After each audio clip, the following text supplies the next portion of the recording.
प्रिय साथियों, आप सभी का हमारे YouTube चैनल पर हार्दिक स्वागत और अभिनंदन है।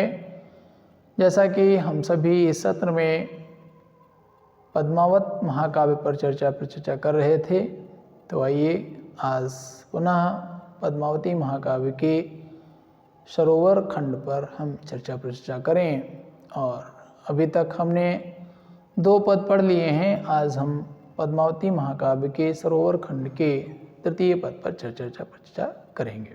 आइए साथियों, देखते हैं पद किस प्रकार से कहा गया है कि धरी तीर सब कंचुक सारी, धरी तीर सब कंचुक सारी, सरवर मह पैठी सब बारी, सरवर मह पैठी सब बारी, पाय नीर जान सब बोली, पाय नीर जानो सब बोली, अहुल सही करहि काम कै केली, हुल सही करहि काम कै केली, हो करिल केस बिसहर विष भरे, करिल केस बिसहर विष भरे, लारहि लेह कमल मुख धरे, लारहि लेह कमल मुख धरे, नवल बसंत संवारी करी, नवल बसंत संवारी करी, होय प्रगट जानहु रस भरी,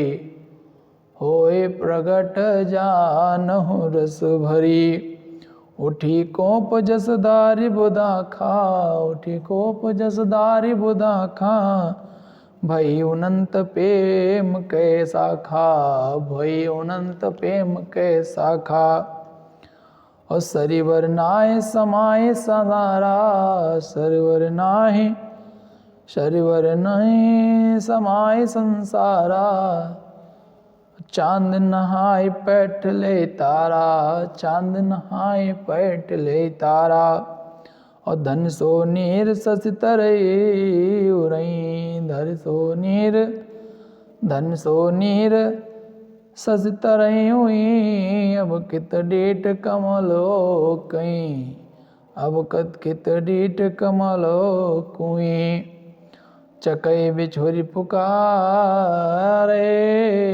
चकै बिछुरी पुकारे, कहाँ मिलो हो ना, चकै बिछुरी पुकारे, कहाँ मिलो हो ना, एक चांदन से सरग माँ, एक चांदन से सरग माँ, दिन दो सर जल माह, एक चांद निस सरग माह, दिन दो सर जल माह। तो इस प्रकार से साथियों ये पद है। और इस पद पर संदर्भ की बात कर लें तो प्रस्तुत पद मध्ययुगीन काव्य वीथिका में संकलित सरोदक खंड से लिया गया है, जिसके रचयिता मलिक मोहम्मद जायसी जी हैं। और इस पद के माध्यम से जायसी जी सखियों सहित पद्मावती के सरोवर में स्नान करने के सौंदर्य का वर्णन कर रहे हैं। या इस पद के माध्यम से जो पद्मावती हैं वह अपने सखियों के साथ मानसरोवर खंड तालाब में जो स्नान करने गई हैं, उस समय की व्याख्या की गई है या उनके सौंदर्य का वर्णन किया गया है। आइए साथियों, व्याख्या की तरफ ध्यान देते हैं, व्याख्या की तरफ चलते हैं। इससे पहले हम शब्दार्थ की तरफ ध्यान दे लें थोड़ा। धरी तीर सब कंचुक सारी, धरी माने रखा गया है, तीर माने पास में, कंचुक माने जो कंचुकें, सारी कंचुके माने अपने वस्त्रों को, सारी माने सभी सखियों ने, सरवर में पैठी सब बारी, और इस प्रकार सरवर माने तालाब में, पैठी सब बारी, पैठी माने ठाह लगा रही हैं, बारी माने बार बार, है ना, बारी बारी, पाए नीर जानो सब बेली, और मानो कि वह सब जब नीर को पाती हैं तो बेल जिस प्रकार बढ़ती है उसी प्रकार से बढ़ गई हैं। हुलसह करह काम कै केली, हुलसह माने उनके जो, हुलसह माने प्रसन्नचित हो गए हैं हृदय, करह काम कै केली, और वह जिस प्रकार से काम में आसक्त चीज़ें करते हैं लोग, वैसे काम कर रही हैं सब। करिल केस बिसहर विष भरे, और इस प्रकार से मानो उनके जो केस हैं, करिल काले काले केस माने बाल, मानो बिसहर विष भरे, जैसे कि सांप हैं उस तरीके से लहरें मार रहे हैं। लहरें ले हैं कमल मुख धरे, और वह कमल मुख, कमल के समान मुख पर क्या हैं, लहरें ले रहे हैं, लटक रहे हैं, घूम रहे हैं। नवल बसंत संवारी करी, और इस स्थिति ऐसी प्रतीत हो रही है मानो नए नए बसंत ने अभी क्या की है, सवारी की है, अर्थात वो आ रहा है। होए प्रकट जाना हो रस भरी, और इस प्रकार उनके प्रकट होना मानो कि रस भरी प्रकट हो रही हैं। उठी कोप जस दारिब दाखा, और दारिब माने वृक्षों में, जैसे दाखा माने नए नए पत्ते आए हैं। भाई अनंत प्रेम के शाखा, और उनमें प्रेम की जो शाखा है अनंत हो रही है, अर्थात प्रेम बढ़ रहा है।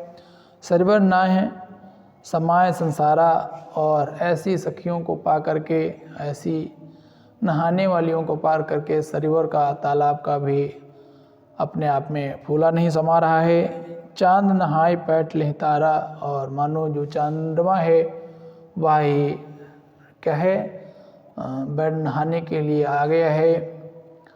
धनसो नीर सस्तरई हुई, अब कित दीठ कमल और कुई, कि धनसो नीर सस्तरई हुई, और अब इस प्रकार धन्य है तालाब की, उसमें नीर के समान, कमल के समान जो हैं तरे हुई, वो कमल के समान जो पद्मावती का चेहरा है वो खुद आ गया। अब कित दीठ कमल और कुई, अब कमल की उस कुइयों को क्या आवश्यकता है। चकै बुछुर पुकारे कहाँ मिलो हो ना, और इस प्रकार जो चकई है वह अपने प्रियतम से बिछुड़ करके पुनः पुकारती है, कहाँ मिलो हो ना है, कहाँ मिलोगे। एक चांद ने सरग माँ नहीं माँ दिन दूसर जल माँ, और एक चंद्रमा सर्ग में है और दूसरा दिन में जो है वो तालाब में नज़र है। अतः चूँकि वे दिन में बिछुड़ते हैं, रात में मिलते हैं, लेकिन अब एक तो चंद्रमा रात में भी है और दिन में भी है, तो अब वो मिल कैसे पाएंगे, उनको अपनी पीड़ा सता रही है। तो आइए साथियों व्याख्या की तरफ बढ़ते हैं और देखते हैं किस प्रकार से इसकी व्याख्या की गई है।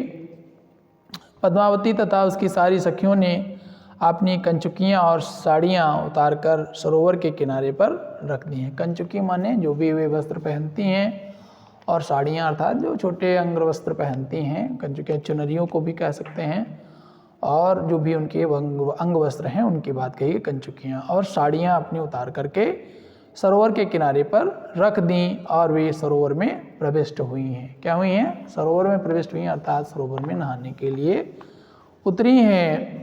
जिस प्रकार बेलें पानी मिलने से हुलसित हो उठती हैं, उसी प्रकार वे भी जल का स्पर्श पाते ही हुलसित हो उठी हैं। अर्थात जब सखियाँ जल में प्रवेश करती हैं तो जल को स्पर्श करते ही वे सभी है ना प्रसन्नचित अवस्था में आ जाती हैं और मानो खिल उठती हैं।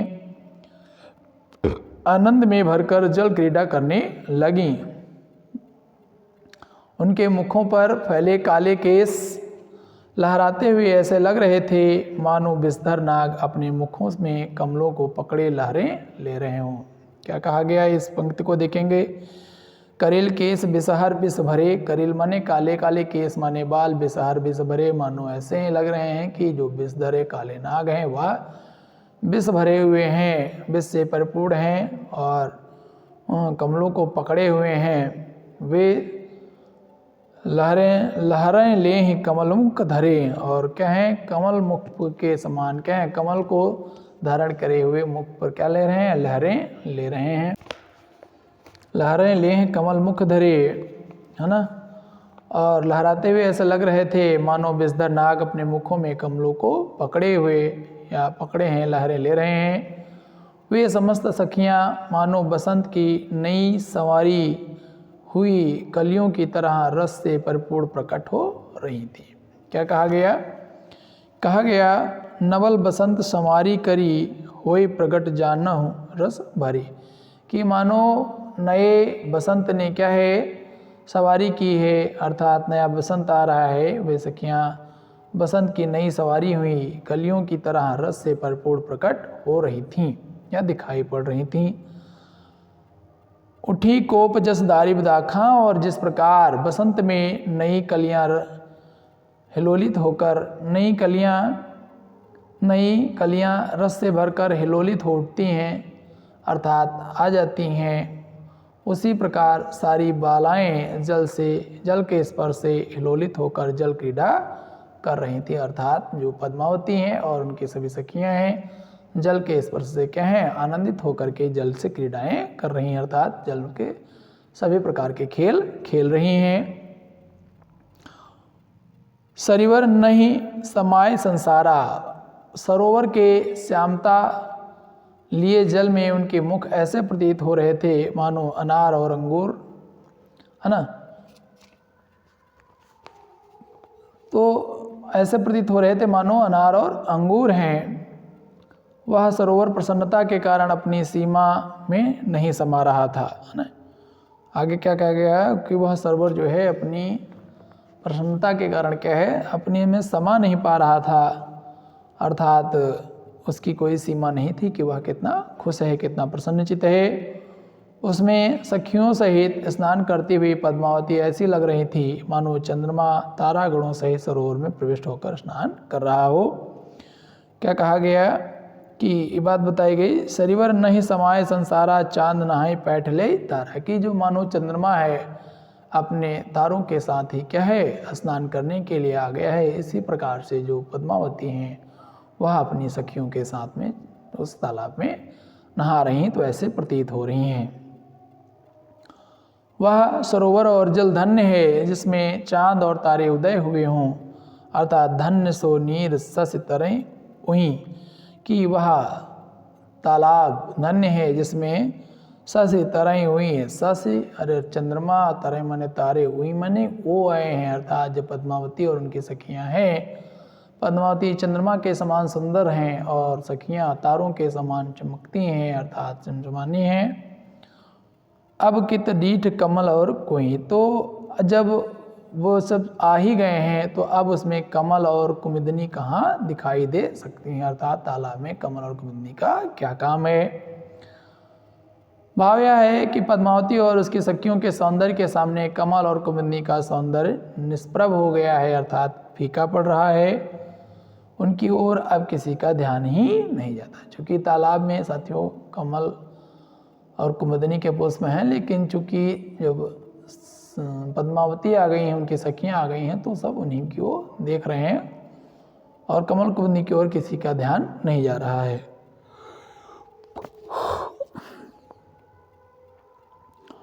सरोवर में पद्मावती रूपी चंद्रमा और सखियां रूपी तारागणों को देखकर चकवी को रात्रि आने का भ्रम हो गया।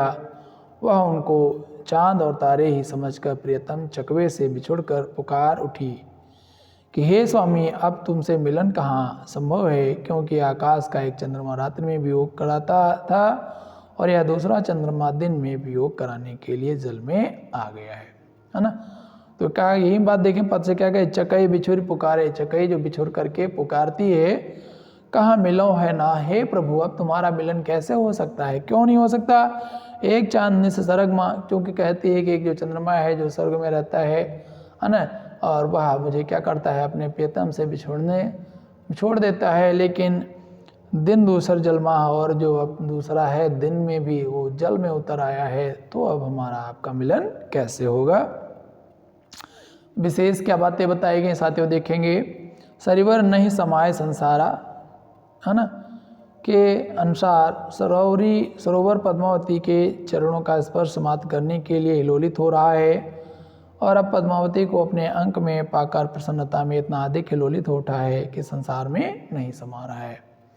अर्थात सरोवर जो है बहुत ही प्रसन्नचित है। क्यों? पद्मावती के पैरों का स्पर्श पा करके या पद्मावती के हाथों का स्पर्श पा करके ही बहुत ही प्रसन्नचित है। इस प्रकार साथियों हमने इस पद पर चर्चा की, और अब अगले पद की चर्चा हम करेंगे, तो हमारे साथ बने रहें और हमारे इस पद को देखना और इसको सराहना न भूलें। अगर पसंद आए तो चैनल को सब्सक्राइब करें और लाइक भी करें। धन्यवाद।